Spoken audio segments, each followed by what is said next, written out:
রাজধানীর এভারকেয়ার হাসপাতালে চিকিৎসা চলছে বিএনপি চেয়ারপারসন বেগম খালেদা জিয়ার। এ বিষয়ে জানাতে আমাদের সঙ্গে যুক্ত হচ্ছেন সহকর্মী হাসান আল মাহমুদ। হাসান, খালেদা জিয়ার চিকিৎসায় বিদেশি বিশেষজ্ঞদের কার্যক্রম সম্পর্কে কিছু জানতে পেরেছেন কিনা আপনি, আর চিকিৎসা সহ সার্বিক পরিস্থিতি সম্পর্কে আমাদের জানাবেন। জেসিকা, আপনাকে ধন্যবাদ।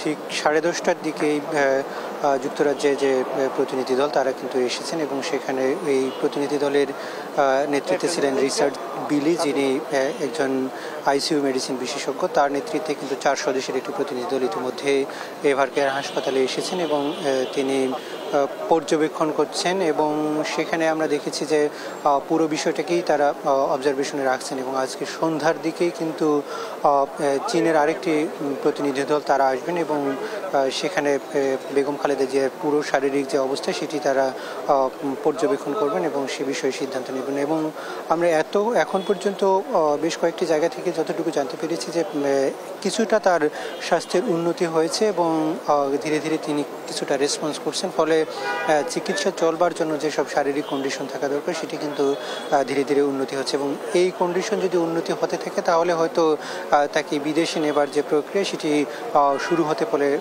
এমনটাই কিন্তু ধারণা করা হচ্ছে। এবং গতকালকে আমরা দেখেছিলাম যে দুপুর 12টার দিকে বেগম খালেদা জিয়ার যে প্রধান চিকিৎসক জাহিদ হোসেন তিনি সাংবাদিকদের সঙ্গে কথা বলেছিলেন, তবে আজকে এখন পর্যন্ত তিনি কথা বলেনি। তিনি এই যে প্রতিনিধি দল যেসব এসেছেন বিশেষজ্ঞ চিকিৎসকদের সঙ্গে তিনি আছেন এবং সেখানে তিনি সিদ্ধান্ত নেবেন যে আসলে কি করা যায়। এরপরে হয়তো আমরা সন্ধ্যা নাগাদ একটি বিশেষ আপডেট পেতে পারি। এর আগে খুব বেশি আপডেট এখন পর্যন্ত আমাদের পাওয়া সম্ভব হচ্ছে না, তবে যেহেতু তিনি এসএসএফ সহ রাষ্ট্রীয় যেসব সংস্থার তিনি তত্ত্বাবধানে রয়েছেন এবং পুরো নিরাপত্তা ব্যবস্থা কিন্তু তারাই তত্ত্বাবধান করছেন এবং হাসপাতালের বাইরেও আমরা দেখছি যে ব্যাপক নিরাপত্তা বাহিনী মোতায়েন করা হয়েছে যাতে কোনো ধরনের বিশৃঙ্খল পরিবেশ তৈরি না হয়। তো এই ছিল আমার কাছে এখান থেকে সবশেষ পরিচিতি।